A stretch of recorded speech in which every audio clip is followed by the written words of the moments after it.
Hi, and welcome to PACE Monthly. This month we're going to be talking about our fuel assistance program, which is known nationally as the LIHEAP program. It's the Low Income Home Energy Assistance Program. And with me today, to my left, is Fran Stubbs, our Director of Fuel Assistance, who has been with us for almost 30 years. And to her left 34. is 34.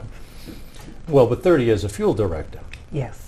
And to her left is Josh Amaral, who is the Assistant Fuel Assistance Director and added a new title this year as the Assistant Planner for PACE. So, welcome. Thank you. And we've done this show many times Yes, we around have. this time of year. It's not bad out right now. It's probably 60 degrees out, but we know what's coming here in New England. And for people who struggle to pay their heating bills, the Fuel Assistance Program for Greater New Bedford area is there. So Fran, want us to talk a little bit about the fuel program and what towns we serve. Yes, the weather has been quite different this year, and we're starting off different even though today was cool. I think a lot of people haven't done a lot with their fuel assistance applications because the weather's been so great. But as you know, we do live in New England, so winter is coming and it's going to get cold and people do need help with their heating costs. To date, we have taken 2,347 applications. Now let's just step back on that right now, because when you say we've taken 2,000, the reality is we've mailed out 10,000 applications because of the way the program works. Yes. And the returns are coming back in.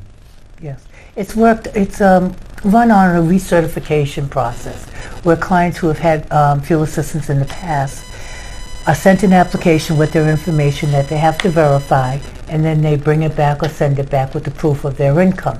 Everything is based on family size and income. And like I said, right now we have 2,347 recertification applications that are in the system and eligible. And ready to go. Ready to go. November 1st, we'll be able to pay people's bills, regardless of how they heat, whether it's oil, gas, electric, propane, or wood, and we'll pay their bills from November 1st until April 30th, based upon what they're eligible for. The highest eligibility for gas this year is $910, and that's not a bad start, even with the economy being what it is and the budget being so unknown for right now, especially with the political picture that we're looking at. And for oil, the maximum benefit is $1,050. Okay, so these are projected benefits for the upcoming year. Yes, they The are. reality is, and I'm not sure people are aware of it, but the reality is that the federal fiscal year started October 1st. Yes. This is a federal program. Yes, it is. The budget for the federal government only runs till December 18th. We know that President Trump has put zero in his budget for the fuel assistance program. We're running on a continuing resolution right now as a country that funds fuel assistance at last year's level. But nobody knows what's going to happen on December 19th. So what you're talking about in terms of benefits are the benefits of what we know right now. December 19th might be a whole new world. We don't know, and we're hoping that that's not what happens. But I think we're in a different political climate than we've been in before, where there really isn't a whole lot certain to know about the future. Josh, you're relatively new in the program, since Fran has already told us she's been here for 34 years. I've been here for 32 years, or 31 years. Well, you've been here for... Two. Yeah. 2 years, that's it. What's your impression of the fuel program? You've worked with the clients, you've worked with Fran, and give us a little impression about your feelings about the program. Yeah, sure. Well, I feel very strongly that it's a great program, and we're talking about the political circumstances and the budget, and hopefully that our program will be able to continue long into the future. I really hope that it does, because so many people come through our doors and are helped by the program, people who need help. And this isn't like some other programs where the conservative talking points are this is another handout for people. Well, if there's a time to hand somebody something, it would be in the winter when they face freezing to death.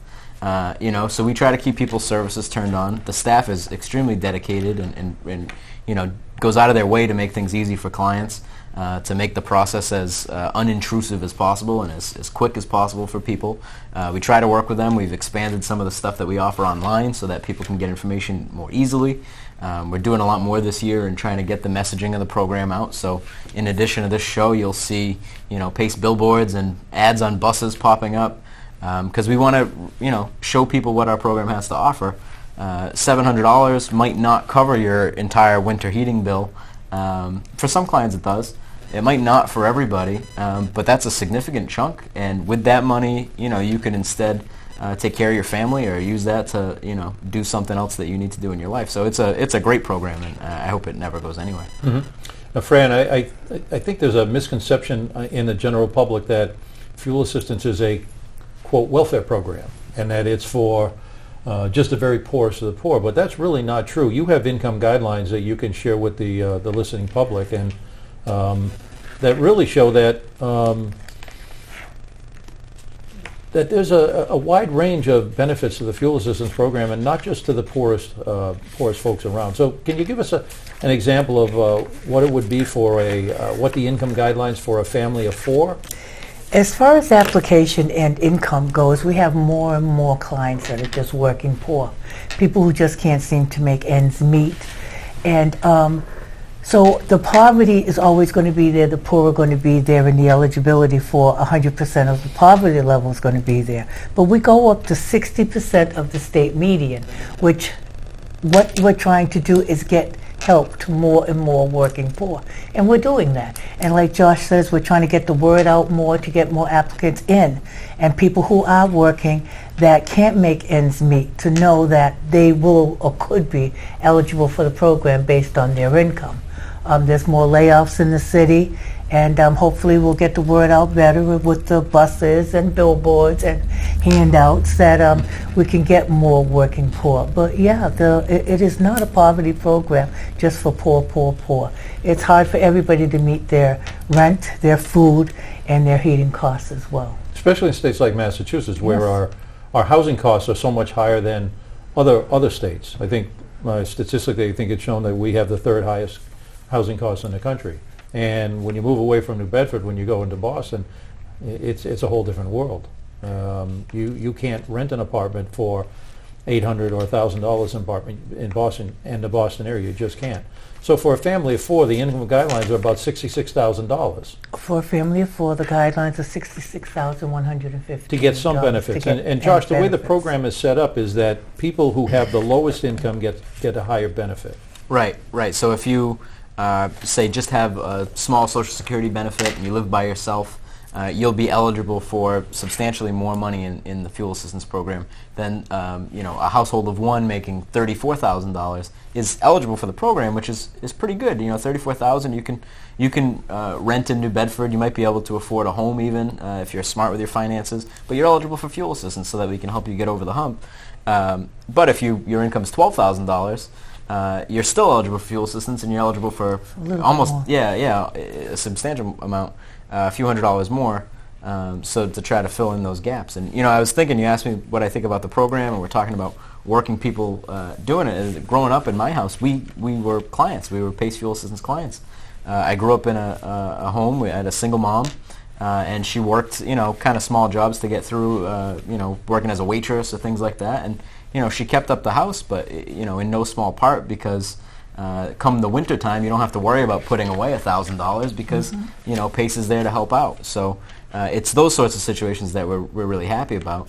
And then in my role with the school department and thinking about it that way, there are so many kids in New Bedford that are in situations just like that, and they don't have a lot. And for a family to have some peace of mind knowing that the bills will be paid, or they could put $20, $50 on the bill in any given month and have the rest taken care of by PACE. That's a huge relief for people, especially around the holidays. Yep. Yes. And Fran, the clientele that we serve, I think people would be surprised to know that about 35% of our households are homeowners. Oh yeah. And about 40 to 50% of our clients are elderly. They are. Yeah. It really puts things into place when you think, and Josh, and I think you said it perfectly, is that there are a lot of folks out there that worked their whole life, worked hard, didn't earn a lot of money. They don't have big Social Security earnings, but they might have a little pension and some Social Security earnings. They put it together, and they make it through. But with the fuel assistance program, offering them some help when you get these heating bills, we have been lucky in the past couple of years that the oil prices are finally have come down. I mean, oil price right now, I'm going to guess somewhere around $2.25 a gallon. Oh, I checked it this morning. It's about, we would pay about $2.45 a gallon. For $2.45. start It of wasn't the too program. long ago that we were paying $4 Yes, that's plus for a true. This for a is gallon of true. oil. And when you look at a regular tank in a homeowner, a regular tank, an oil tank, holds 275 gallons. Yes. So at $2 a gallon, $275 or $2.50 a gallon, you're looking at somewhere around $600 to $700 to fill a tank with oil. Now gas prices are a little different. That's why there's a variation between the benefits between fuel types. Exactly. So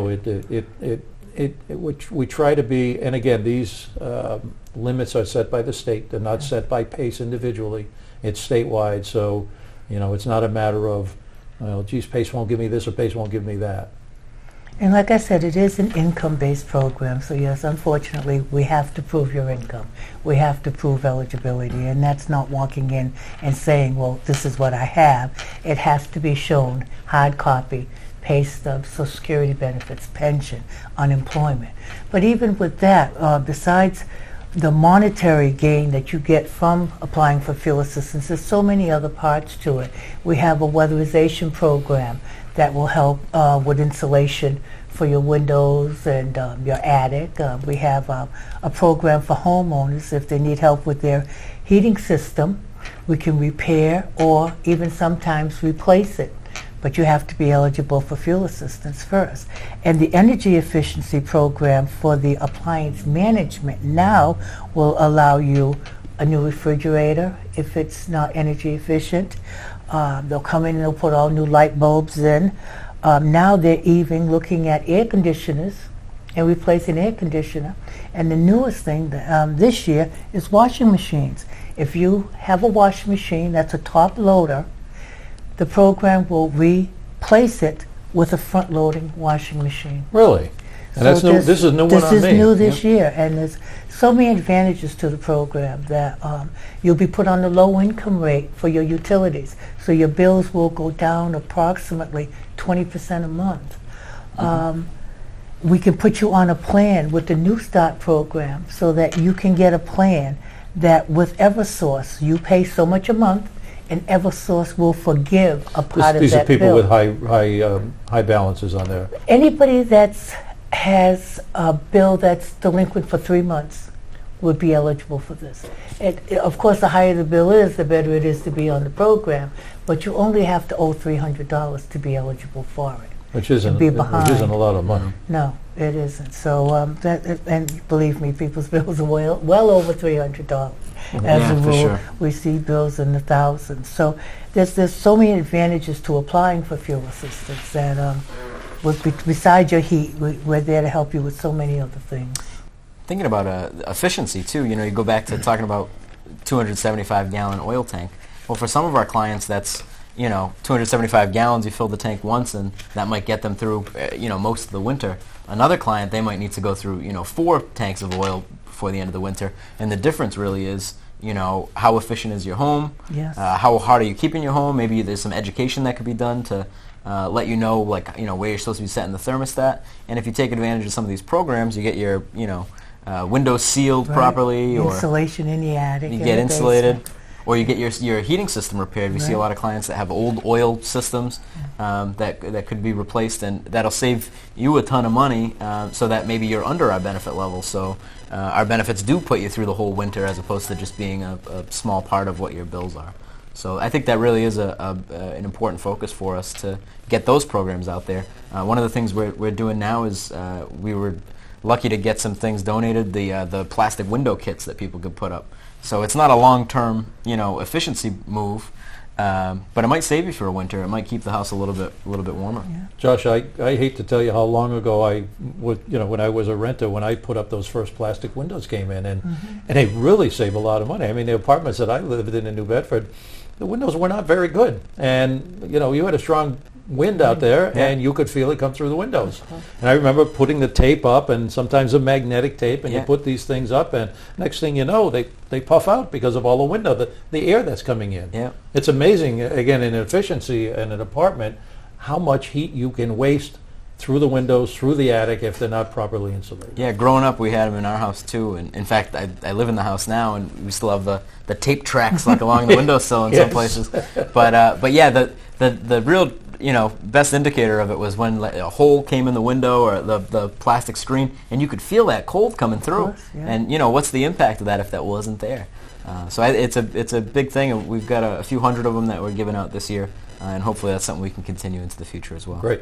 So Fran, you talked about the recertification process, where people who receive fuel assistance last year get an application, a pre-printed application mailed to them. They have certain instructions that they have to follow, and they don't have to come down to the agency. They just need to mail that information back. Right. Copy their documentation for their income, sign the back, make sure that everybody that's over 18 has signed the back of the application, and mail it in, and we can get through it as quickly as possible, because it is difficult when we have such a walk-in population, because the staff is not that big, and like Josh says, they're very dedicated, and we try to assist as many people as possible, but it is difficult sometimes. So if you could copy the information that's needed, just read the instructions, put it in the mail, and we can get you through as quickly as possible. Okay, Josh, for people who didn't get fuel assistance last year, what's the process? Sure. Well, we would encourage them to call our office and set up an appointment, and we find that our reception staff is excellent as far as telling people what they need to bring with them, trying to get them an appointment as soon as they can, and we've expanded some of our online tools too, so you can go online and get a checklist. In fact, another area provider has been giving their clients, I guess, we just started seeing this in the last few days, they've taken the checklist that we have online and doing like case management with their clients. They've helped them get the information, staple it all together, and come into our office with it. Yeah. Nice. So that's a helpful thing. That's always Yeah, nice. but generally we need a photo ID of some sort for the head of household, proof of citizenship status, so a social security card. Social security cards are a must. Yep. Income, so if you've got wages and you get paid weekly, we would need 4 pay stubs, 2 pay stubs if you get paid biweekly, so it's just to show 1 month of income. There may be some additional income requirements if you rent property or you're self-employed, things like that. But we help people through those processes, and we're happy to deal with any of those situations if folks call us or visit our website. Yep.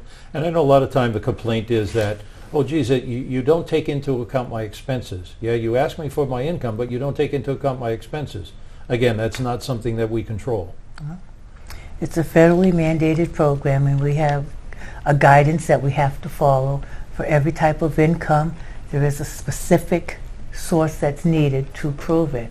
And unfortunately, it's gross income, and which is one of the biggest complaints, especially with working people. Well, that's not what I have. And it's true, it's not. Like, we all know that. We all have to live off our net pay, but the program requires gross income. All right, Josh, let me ask you this question. I'm a person thinking about, geez, I might qualify for fuel assistance, but I know in the last 3 weeks my employer asked me to work 10 hours overtime, which is very rare, and if I come in with those 10 hours overtime, I'm not going to be eligible for fuel assistance. What can somebody do about that? Well, we've got a process with 2 different answers, right? So one, we might suggest to you that you bring in pay stubs that reflect your normal weeks of work. So we try to go by the last 30 days, but our application window is almost year-round now. So if there's something that more accurately reflects your income, we would encourage that. We also have an appeals process. So people apply with us all the time. Unfortunately, some clients do get denied because they're over the income based on the way that we calculate it. And those folks have the ability to appeal with us, and they could bring in new pay stubs or their taxes that show their last full year, and we're able to grant them benefits upon review. One of the best examples of it is bus drivers. Right, so there are bus drivers who work, 10 months out of the year, just the school year schedule, and not that bus drivers are making a fortune, but sometimes working a lot of hours, it pushes them above our limits, and they get denied. But then they come in with their taxes and they show us, well, last year, I only worked 38 weeks or whatever because I didn't work on school vacations, I didn't work in the summertime, and my real income wasn't what those pay stubs reflected. Right. And we're able to take that and make those evaluations. That especially happens with teachers. We have a lot of teachers that fall into that category, but we try everything we can to make sure that they fit into the guidelines based on their actual income. Mhm. It's tough. Fran, I want to pick up on something you said, that people, I know, might get a little frustrated at the walk-ins who come in to PACE, not necessarily the new clients, but people who come in either to drop their applications off or they want to speak to somebody. The problem is, as you said and as I said, is that you've sent out 10,000 pieces of mail. Those 10,000 pieces of mail come back. They have to be opened. They have to be processed. Every single application have to be looked at, checked. So your staff basically is doing, well, I shouldn't say basically, a tremendous amount of their time is spent on paperwork. And I know that, it might be seen as somebody as a cop-out, oh, they're just doing paperwork, but in our society and with our governance, it's very important. Yes. Also, if clients are not eligible for the fuel assistance program, we refer them to Mass Save if they need something done with energy efficiency. And there are programs through Mass Save for moderate income people, and that guideline for 4 people goes up to $88,000. And if they were eligible for that program and needed some type of insulation or something done in their house, then they would probably have to pay they would get paid 90% of that cost, and they would only be responsible for 10%. So even if you're over income, but you have to apply for fuel assistance, there might be other programs that we can look at for energy efficiency. And then we still have emergency programs as well. We have the Coastline Elderly Title III funds that we're able to help people who are over 60 years old. Hopefully we have FEMA funds, depending on what's left with the world being in the situation it is today. FEMA funds have been stretched so thinly. But we have that, and we have private funds that we get from Island Foundation and other things. So we're there to help you as much as we can with all resources. But I have to stress, those additional funds are very limited. They're limited, but they're still there to help a few people. Oh. And especially the elderly. Elderly feel, well, I used it all up and I'm cold, so you want to let them know that possibly, if we have funds, at least check. And again, it's restricted. The funds, I know the funds from Coastline and the Island Foundation are tremendously helpful in trying to help those people that they just have nothing left. Exactly. And I know being right downstairs from the fuel department, I hear the people in real severe weather, the crying, the people that I don't know what I'm going to do, I have no oil. Deliverable fuels are different than utilities. Josh, maybe you can talk a little bit about the moratorium that people have who have public utilities like gas and electric. Sure. Yeah. So each year there's this moratorium that covers the mid-fall through the spring, where May 15th, November 15th to April 15th. April 15th. Yeah. So for those months and those dates, the utility companies don't shut people off for non-payment. Don't shut fuel assistance clients Yes, off. you have to be income. Yes, fuel assistance clients, of course. Yes. Yeah, so in addition to the financial benefits that we offer, if you exhaust your benefits with us, you're at least protected for those months. And it gives you a little bit more time to maybe get onto a payment plan so that at the end of the moratorium, you're making regular payments and it's a manageable bill, so you can keep your services turned on. And you're right, there is a difference between that and the clients who have deliverables where you need an oil delivery to your house, you're out of oil. Well, you're already, nobody has to shut you off, right? You don't have... you're not on in the first place, so it's a little bit different, and it's harder to protect those clients, obviously. Mm-hmm. Josh, can you tell us that the towns that fuel assistance covers in Greater New Bedford? Yeah, sure. So we proudly serve New Bedford, Dartmouth, Acushnet, Fairhaven, Marion, Mattapoisett, and Rochester. It wasn't a quiz, but you passed it. All right.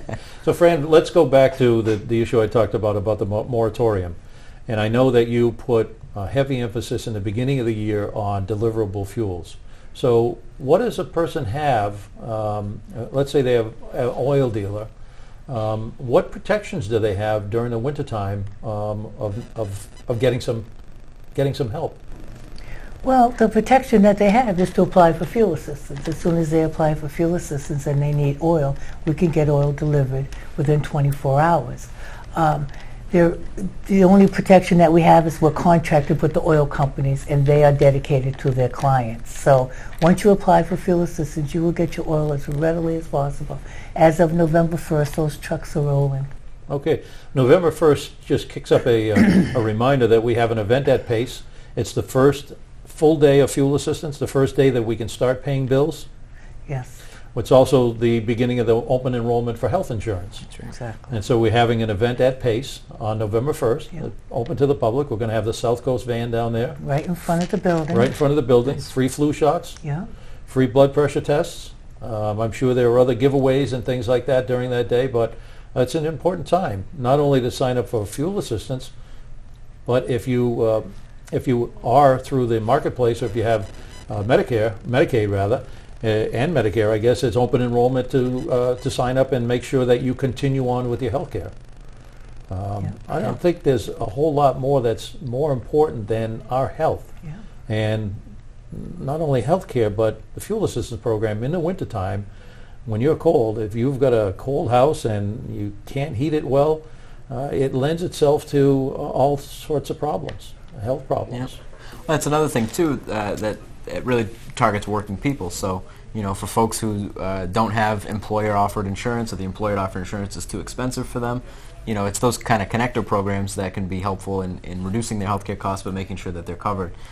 So November 1st is an interesting day for even working folks to come by our office and learn more, certainly about the Health Access Program, insurance, exactly. and come on up to Fuel Assistance to learn more about our program, see if they're eligible, maybe set up an appointment for them to come in.